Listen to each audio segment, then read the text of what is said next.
The older I get, the more I recognize humility is far more important in facing suffering than I ever realized.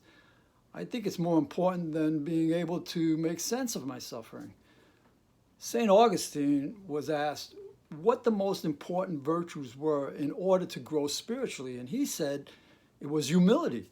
And the second most important virtue was humility, as well as the third, because he said we need humility to live by faith, to grow in hope, and to love.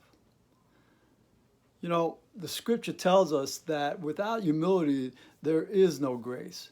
St. Therese said, everything is grace because everything is God's gift. Our very existence, every moment of it, is a grace from God. All that we have and all that we are comes from God. His grace sustains everything. Humility and grace work together in perfect harmony. You can't have one without the other. Humility rarely just comes naturally. Quite often, it comes from some suffering. The word humility comes from the Latin word humus, which means soil or earth.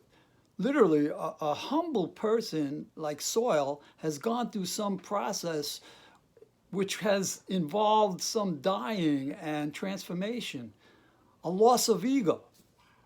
And as a result, the person becomes nurturing and otherly, more and more like Christ.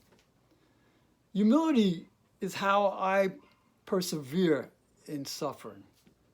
As I've learned to surrender and depend on God's help, humility becomes not only a discovery in my suffering, it becomes the way I get through it.